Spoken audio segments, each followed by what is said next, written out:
Rizzy Mania is going home for the Saints. It's back home to New Jersey, New York for Darren Rizzy. Can Rizzy Mania win on the road versus the Giants? We're going to break it down. Thomas, hit that intro. Welcome to Saints Happy Hour Podcast. Always with perfect pronunciation. Same thing as Demario Thomas. I mean, I don't know. Demario Thomas is like... It's a linebacker and a receiver, and he just maxed them up. Anyway, Demario Davis, same thing. Now grab a drink and enjoy the show. All right, everybody, welcome to another edition of Saints Happy Hour Podcast. As always, we are brought to you by Hard Hide Ponchatoula Strawberry Whiskey. We're on the YouTubes today. I got Thomas running the show back in Poland. I got Kevin with me. Kevin, people should click on the link in the description on YouTube or in the description wherever they get their podcast. You can get 2 months absolutely free. Just click on the link. Boom, you're good. Try us out. Kevin, Saints are going to New York. Yep. Playing the Giants. This is how bad the Giants. Tommy DeVito. That's right. Tommy DeVito is not even playing. They're playing the other guy. He's gone, and we couldn't do nothing about it. He got whacked. They whacked him. They freaking whacked him. Drew Lock is playing, so we have to put the Tommy DeVito jokes on hold. Although, I guess if Drew Lock would get injured, they might go back to Tommy DeVito because he's the backup quarterback now because he's not healthy enough to start, but he's healthy enough to practice and play. I don't know. It's very weird with the Giants. But this is how bad the Giants are. Saints are a 4-point favorite on the road.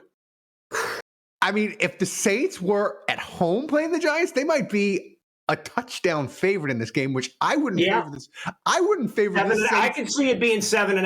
I think it would be 7.5, and Vegas would be like, maybe they make the line so the Giant people would be like, I got to take the Giants. I can't lay 7.5 with the freaking Saints. So that's the situation where the Giants are. That's how bad they are. And listen, I know you hate to get it to this time of year and you hate to boil it down to simple things, but before we get into fun, like Kevin, you gave me a fun stat, which I did not realize about the Giants. We'll get to that in a minute. But I think this game kind of comes down, you got to start with who gives a shit about playing this game. 48 degrees in New York. That's pretty nice for December. But what's the wind going to be like? Let me tell you, 48 degrees, as somebody living in the Midwest, 48 degrees is very different depending on what the sky looks like and depending on what the wind looks like. Like right now, I'd hold this up. My phone says it's 38. Hang on. It's 38 degrees now. Feels like 32. Hang on. Okay. Feels like 32. Now, the sun is out. There are no clouds in the sky. Yep. If I walk outside, it won't feel like, I know it's going to say feels like 32. It won't feel that bad. I can be outside, just standing outside in my yard, a good 15 minutes, not doing anything before I'm like, oh yeah, it's getting cold. I need to come back in. Yeah. 49. Go ahead. But if it's 45 and it's overcast, and you walk out there and there's a good, if there's a steady wind, brother, I'm out there 5 minutes and I'm like, either get me inside, either get me in the house, or put me inside of a tauntaun because I want no part of this. So it's 49 degrees, 11%, 11 mile an hour winds, partly cloudy. So it should be that partly cloudy shit. That's what you got to look for on the day of. When they cut to whoever, when they're doing the pregame shows, the Fox Sports thing, and they go to whoever they got stashed out there at the new, what do they call? Do they still call it the Meadowlands or no? I don't know. They call it's MetLife. MetLife, yeah, MetLife. When they cut to MetLife and the guy and the person, whoever they got out there, if they're all like, like their jackets all like up to here, and they're like, we talked there, not chasing. You know, if they're all bundled up like that, and they got the big scarf popping up out of the thing, and you can hear the wind on the camera mic. Bad times. That's going to be. But here's the thing: prime recipe for a 17-13 game. Probably uglier than that. Well, here's the thing, though. I feel like the Saints clearly have a want to win this game that the Giants will not have. The Giants, their injury list, it's not as long as the Saints, because the only team that's probably as injury list as long as the Saints is the Lions, and they're somehow 12-1, but who cares about them? But my point is, the Giants, their injury list is long.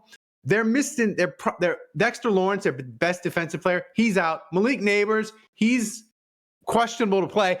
Why the hell, if you're the Giants, would you play Malik Neighbors in this game? For who? For what? Like, there's no way he's playing. I don't think. I would like to know if there are any sort of contract accelerators for people for the Giants. For Malik Neighbors. Yeah, maybe. So, I mean, he's probably got a standard rookie deal. I doubt he's got. But yeah, no. Other than that, like, that's just one thing I would ask or be curious about. I think Malik. I could see the team saying, if he even feels, it's one of those things that if they were 6-5. Oh, that's just completely. Or 6-6. Yeah. I'm sorry, it's 12 games. If they were 6-6 right now and in a dogfight in the NFC East, yeah, this would be a situation where it's like, oh, he'll play, but because they're 2-10, I could see it being, well, no, we're not going to play. I think if they were 2-10 and he was like questionable and limited in practice, but the Giants were playing in New Orleans, I think his LSU local ties, he might be more inclined. I want to play. It's my family's there. I got a ton of family there. I want to give it a go. Right. Like, why? He's not. I'll be not stunned because nothing. It wouldn't stun. I'll be very, very surprised if Malik Neighbors is going to play. And here's the thing: this is a situation where, when we talk about with the Saints, should they tank? Should they not care? The players that play, the coaches that coach them, they're always going to care. But as a front office, this is when you talk about should you tank, should you not. These are decisions you can make where you're like, no, Malik Neighbors, you're not playing. Oh, all these guys on that are limited and questionable for this game, you're not going to play. We're just going to go. The front office can make the decision. We're going to get to 2-11. You guys that play and you're going to play in the game, y'all can play as hard as you want. And the coaches, y'all can still try. But we're just going to stack this deck to make losses more likely. I think the Giants are in prime position because Kevin, they're 2-10. Like, they got a shot to get the number one pick. Like, why would you want to screw that up if you are the Giants, right? So I think that's another key. And I think here's another sort of hidden thing in this game that we don't necessarily think about. Right now, the Giants would pick third on Tankathon. But here's another thing that I think we're forgetting about. Those Giant fans that are going to go to this game, like you just mentioned, if it's overcast and if it's overcast and 48, but that breeze instead of 11 is 20, you're going to go to that game. You're going to be cranky AF. You are going to be one Saints touchdown drive, one Drew Lock fumble, and it's 10-0 Saints 7 minutes in. You're going to be booing and you're going to be like, you're going to be yelling. Your wife's going to be yelling, I told you to sell the freaking ticket. Why did we come to this? Why did we come to this atrocity of a football team? They're 2-10. Why are we here? And you're going to have that. So I think you have that playing against the Giants. So again, all the external factors, not like actual on-game things. I think everything external and sort of vibes, as you and me are kind of vibes guys. I think all the vibes are favoring the Saints in this game. I agree, and it's but I agree, but it's because the vibes on the Giants That's are right. so bad. That's right. Are so That's bad exactly right. that thus the Saints win the vibes battle. Because Like, the Saints are the vibes vibes aren't really- horrific. Yeah. Right, Not are the good. The vibes Saints really vibes aren't that good? good. It's Not particularly. I mean, there's a lot of things going wrong with the Saints. Like here's where the vibes are good. Kamara is still out there playing outstanding. Yep. The team seems to keep wanting to play hard for Rizzy. Rizzy seems to just keep having that, is able to keep inspiring them. Derek Carr, I know, you're not, it's like he who shall not be named, like this guy's friggin' Voldemort or something. But Derek Carr is playing competent football. I'm just going to let that sit there so that way everybody Here's the thing. I think that's he's a great. playing competent, and if you've got that guy playing competently, there's then there's at least something you can build off of. There's at least something that you can work with or work around. Yada yada yada. I'm gonna say this. Up to this point, and we may have this again when the Saints play the Raiders. But up until this point, I would say the gap in quarterback play between Derek Carr and Drew Lock is incredible. And you can say whatever you want to say about Derek Carr. You could say he's the 20th best quarterback if you don't hate him like a lot of Saints fans, and you want to say he's 16 and he's bang average. Okay, that's fine. But Drew Lock is like a bottom 3. Bottom 4 quarterback. So your gap in quarterback play for the Saints is incredible. But I'm going to throw out a stat, and then I want you to come behind me and give the stat that's even more hilarious. We talk about the Saints' run defense as being terrible, and it is 5.1 yards per carry allowed. But you know who's just as bad on run defense, Kevin? The Giants. They give up 5.1 yards per carry running the ball. But you have an even more hilarious stat. Yeah, they are the bottom. They are the bottom 2 teams in rushing defense. That's right. The Giants are slightly worse. That is hysterical. Okay. Yeah. So my surprising stat is, first of all, I have 2 surprising stats. The Giants actually are tied for the 6th most sacks that they have as a defensive unit. They have 36 sacks. The Saints, meanwhile, have 27. And the Giants, for a moment, led the league in that. Right. Dexter Lawrence is gone, so that affects it. So that looks a little shaky. You look at the interceptions as a defensive unit. We talk about run defense being bad. Passing defense. The Saints have 12 interceptions as a team. I know I was surprised as well to see that. That has them 1, 2, 3, 4, 5, 6, 7th. That has them 7th in the league in total interceptions as a team. Dead last in the NFL with a single interception are the New York Football Giants. They literally are the no-catching motherfuckers. You, me, Tomas, Juge, and Dave, they have one more interception than the 5 of us, and we don't play professional football. I mean, you would think, Kevin, just by accident, you would get like 4 interceptions a year. Brother, there must be something going on at MetLife or the Meadowlands, because the second worst team with interceptions, the New York Jets. 2. That's incredible. That is, wow. That's a New York state of mind right there. Combined, the Jets and Giants have less interceptions than Tyrann Mathieu, I think. Tyrann Mathieu's got at least 3. So you think you put that in there, and Right. I really believe that, like, even though the Giants have those good sack numbers, what you said with their guy being out, I really think Derek Carr is going to have a good day. I'm not saying Derek Carr is going to hit 400 or 350 or anything like that. I'm not saying that.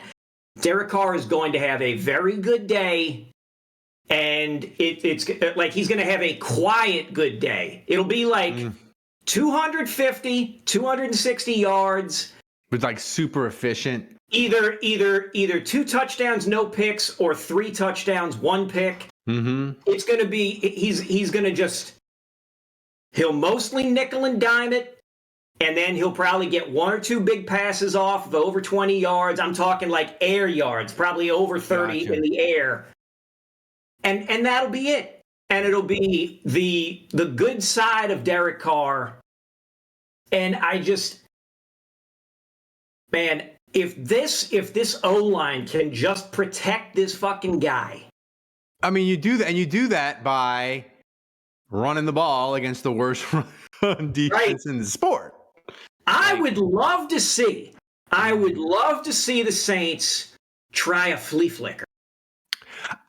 I'm going to say a flea flicker. I'm going to say this. I think the Saints are going to come out in this game, and I think they're going to do something that is going to be a little bit different in that most games, right, you win the toss and you're like, oh, we won the toss, we'll defer and we'll get the ball in the second half. But I think this game, Rizzy, it's going to be the same.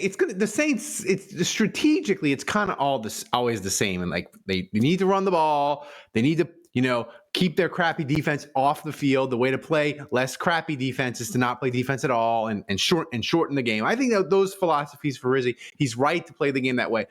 But the one adjustment is I think the Saints are going to come out and be like, listen, we're going to win this toss.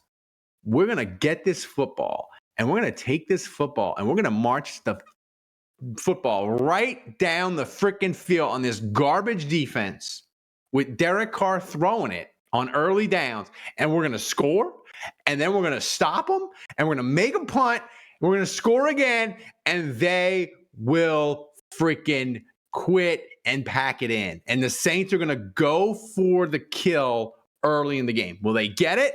I don't know, because the Saints are 4-8. They're not that much better than the Giants, except that quarterback, really, right? Right. So that's my feeling.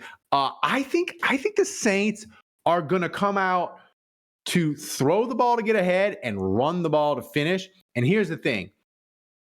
If Kamara isn't over 1,000 yards by the end of this game, the Saints have a problem. And this game has gone sideways because Kamara is at 894. And if he can't get 106, you're telling me you think Kamara is going to rush for over 100 on this one? If Kamara does not rush for over 100 yards, there's a problem for the Saints in this game. I don't know. I think. Listen, I see a situation where he could rush for 85, but he'll catch for like 65. Oh, and you're saying it's like middle third. The Saints ease up on the throttle. What I'm saying is Alvin Kamara is going to be West Coast offense. Maybe plugged in. Like it's going to be that sort of day. I think the other guys on the depth chart running the ball. Look, if Kendra Miller somehow plays, he's playing. He's going to get a couple touches. I think Mims will get a couple touches. If Jamal Williams is playing, I think he'll get a couple touches.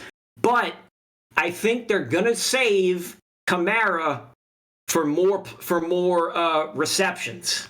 Like they're going to be introducing him more into the pass game. Yeah, and I could see that too. Like if this game goes like how it potentially could go and how it goes in a lot of Giants games, I could see the Saints being like, it's 24-10, beginning of the fourth quarter. You know what, Alvin? You got 80, you got 90 yards. We'll worry about getting you 1,000 next week. Let's get Kendra Miller. Let's get Kendra Miller some touches. Let's get Mims some touches to run some clock and save some wear and tear on you. I would hope hope they would do that. I would hope, well, I would hope they would do that for two reasons. One for injury purposes, and two, and I would think Rizzy maybe strikes me as maybe being more cognizant of this, just because of how he seems to. Again, this is a vibes observation, pick. Yeah. I can see Rizzy in his head deciding, let's get Kamara over the 1,000-yard threshold at home. Oh, I like that. And let's have something positive happen in the building that the fans can react to immediately. It'll be a big morale boost in the moment in that game against a Commandos team that the Saints are going to need to be sharp and playing their best for to have a chance at winning. Yeah, and I'll say this too, in that, listen, Rizzy said this, Kendra Miller is back, right? This week after his IR stint, which he said, and the Saints kind of admitted, they were like, yeah, he didn't really need to go. But the one thing that was interesting about Rizzy, Kevin, is he said, listen, I understand that Miller had a tough time with DA, but I'm giving him a clean slate. We're not everything. The past is the past, and we're moving forward. And that's what you should say. That's what you should say. But I think also he can put it into practice and say, listen,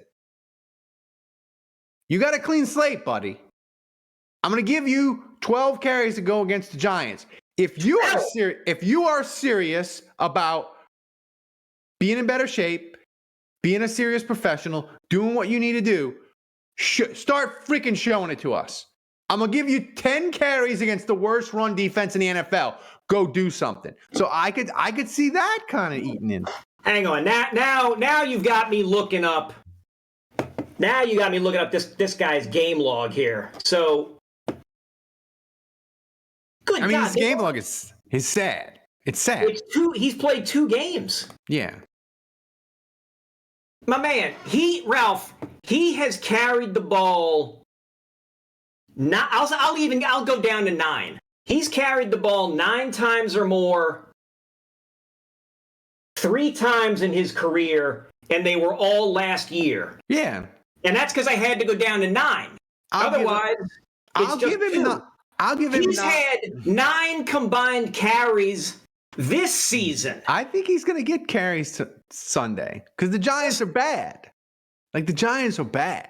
So, like, okay. If you, I understand the methodology. I understand the mindset. You think that's too much? It's too much right off the bat. Yes, I absolutely think that's too much. You got to ease him in with like 5 or 6. I think if you're trying to get Kamara more involved on the passing side, but still giving him his rushes, okay, then you give Jamal Williams 3, maybe 4. You give Jordan Mims 2, maybe 3. And I'm assuming all 4 guys are playing. It may not be the case.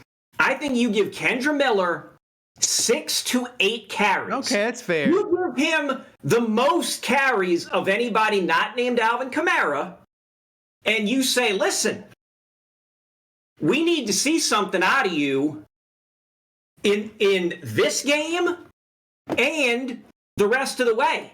Yeah, and listen, like the Reds, Commandos, they suck against the run. Tampa sucks against the run. Raiders, like there's opportunity to be made. And remember, Kevin, no Taysom, so you got to replacing Taysom. Recently, like the Taysom touches is a big. They've got to demonstrate competency running the damn ball. That's right. So broader because as far as I'm concerned, Jamal Williams, Jordan Mims, Kendra Miller, these guys are all playing for their job 100%. next season. But the thing is, thing, and I admit your rationale of like he only got 9 carries the entire year, like don't overwork him, kind of ease him into the pool. I get that. Yeah. I get that. But my thing is, as a fan, selfishly, Jamal Williams, he's not going to be on the Saints team next year. They're not going to pay. They're not paying him. I think his cap number is like $2.7 million. They're not paying him that next year. Forget that. Jordan Mims, he's been on and off the roster. Whether he's on the roster, on the practice squad, whatever, he doesn't really figure prominently into their future. Kendra Miller, like Bub Memes is hurt. Sal DeVary is hurt. All these, Foskey doesn't even play. All the young guys that you want to see play on offense, they're all either injured or Memes can't get himself right with the ankle. So like, I want to see Miller. I need to see it, man. I need to, because here's the thing. Like, we got 5 weeks left. If he could give me a good 5 weeks, I'm not saying you would take running back completely off the board because Kamara's old and I don't trust him. But if I got 5 decent weeks out of Miller and I could say that's a pretty good 5 weeks with all the Saints needs, then you, me, the Saints, we can say, hell, okay, we'll just wait until the 4th, 5th round to get a running back. So Correct. that's why carries of Jamal Williams and Mims they're useless to me and they're useless to the Saints' future. Give the ball to Miller these last 5 weeks. I understand that. I understand that reasoning and rationale. I do. I'm just looking spread the ball around in the rushing game to give. I'm looking at it more like giving Kamara more of a quote unquote rest, or lining him up to potentially catch a pass and then handing it off to Jamal Williams or Jordan Mims, or trying something with Kendra Miller. But again, I'm still saying Kendra Miller, 6 to 8 carries. I think if he's getting his butt kicked and you're at if you're at 7 carries with him and all he has are like 20 yards, then at that point, I'm not forcing the next 3 carries with him. Here's a question for you, Kevin. All right, we'll split the baby. Kendra Miller, 6 carries against the worst rush defense in the NFL. What do you need to see from his 6 carries Sunday that'll get you not excited, because we don't want to blow it out of proportion, but what would he do in 6 carries where you would go, okay, that's pretty good? And by the way, bleep you, DA, for putting him on IR, you son of a bitch. A minimum of 26 or 27 total yards. Mm-hmm. Now, that said, if he gets 1 carry that's 20, and then if he gets 1 carry that's 21 yards, and the next break down into like 2 per, then I'm going to still be dubious.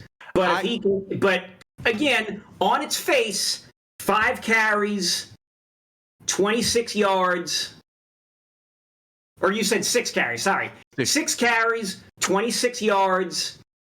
He don't have to hit 5. He has to get somewhere in the over 4 yards per carry, over 4 yards per carry. And we can lazy Susan that math here. If he gets a good run of like 10, and then gets a couple of runs of like 3-3-3 or something like that, I can work with that. To me, he gets 6 carries. I need 30 yards. You gotta do what the rest of the NFL does against the Giants, and that's 5 yards every time you're on the ball. Like, against the regular decent run defense, I would be more accommodating, but it's the Giants. It's the Giants, my man. You gotta do it. So let's end on this before we go to the thing where we can either change our picks or whatever. Discussion of Rizzy, and I pushed it to the back because the discussion of, does Rizzy need to win? Of course he needs to win these games. But hey, can I bring up a prop bet thing really quick? Go ahead. We love to. I'm looking at this prop bet. I can't see. All I see is one number. I can't see a slider about how much you have to bet if it goes higher. But Derek Carr, his over-under is 215.5. Ooh, see, I'd go over. I would pound the over unless the wind unless the wind is crazy, I would pound the over. Yeah, I would absolutely pound the over. I just think the Saints with Kamara and MVS and the tight ends they have aren't great, but they have enough stuff to be functional on offense against the Giants. And I think 215, I think that's a great number. I think the Saints, I think the Saints should do very well and they should win this game, which brings me to the point where we discussed it a little bit on the live stream, but I want to discuss it with you because you, like me, are a vibes guy and that sort of thing. And to say, oh, what does Rizzi have to do to get the head coach job? You know, I think he's got to be 6-2 at least, but I'm going to take it a step further, Kevin, in that I really think, like, I know they say in the NFL style points don't matter, and they don't if you're in a playoff race. You're just like, we got to get this win and keep it rolling. But I think for Rizzi, like, if he goes to the Giants and they win 13-10, and they're like, they were in a rock fight with another bad team, and they barely won because Drew Lock fumbled and Groupie kicked a field goal with 3 seconds left. Okay, 5-8. I don't think that's enough. I think these bad teams that the Saints play, the Giants, the Browns, right, which they did, the Raiders, I think the Saints got to win these games comfortably. So when at the end of the year, if they are 7-10 or 8-9, if you say you're hiring Rizzi, the naysayers, they would say, well, yeah, but he won a bunch of games versus bad teams. And the retort is, yes, he won all these games versus bad teams, but he won them by double digits. So the Saints, he clearly made the Saints not one of the worst teams in the NFL. So what I'm saying is, if they win 2 more games, and let's say it is the Giants and the Raiders, Rizzi will have gone 4-4 as the interim head coach. That's at least enough in my mind, to justify him getting a serious interview and consideration. But now he has to stomp. He has to either stomp them out or win handily, but not get embarrassed by the Commandos, the Pack, or the Bucks. Yeah. And I've said, I think if he gets to 6 wins, he's getting the job. But I just think well, then he's got to just win 2 more. Yeah, but I think well, he's got to get to 8. He's got to get. I mean, you meant 6. Oh, on his. So you think he had to go 6-2? I think he's got to go 6-2. 5-3, I think he gets a very serious chance, and he's still 50-50 to get the job. Anything less than 5, I will be surprised if he gets the job. And I'm not opposed to him getting the job because I think he's potentially a good head coach, and we never know with these things. But I'm just saying, I think style points for him matters. I think if he's serious as a heart attack about getting this job, from everything we hear from media, from Underhills, the triplets, the Fletcher Mackles, like, he's changed everything. He's going, he realizes that, like, this is his chance to get a head coach job, and he's grabbing it and he's trying to do it. And from all indications, the players are very supportive of him and like him and want him to get the job. Well, if you want Rizzi to get the job, go to New York and kick the shit out of the Giants. Right. Like, that's what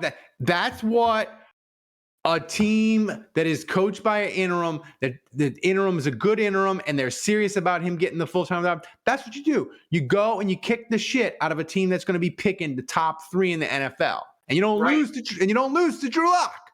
So here's my question: are you changing your pick? No. I believe I said 31-17. Something like that. I'm changing my pick. I said it would be a rock. I said it would be a rock fight, and Groupie would win it at the gun. Oh, I'm sorry. I said 27-13. I said 27-13. 27-13, and I'm not changing it. I said, I think a 17-16 or 17-14 or something like that. I'm changing my mind. I think the Giants injury report, you combine that, Dexter Lawrence is out. Neighbors is probably going to not play. They have linebackers, corners that are terrible. That they got a bunch of guys limited. I think a bunch of guys are going to not end up playing. I'm going to go 31-10 Saints. I think this is a pretty easy laugher type game, and by the middle of the third quarter, it's clear the Saints have won, and Saints Twitter is arguing amongst ourselves on if this was a good or a bad thing. But I think the Saints are going to go to New York and handle business and sort of separate themselves out and be like, listen, we're 5-8, we're bad, but we're not like that, you know? Right. Right. So that's my pick. So Thomas, lock it in, change it up. Saints 31-10. So guys, Minus points for you.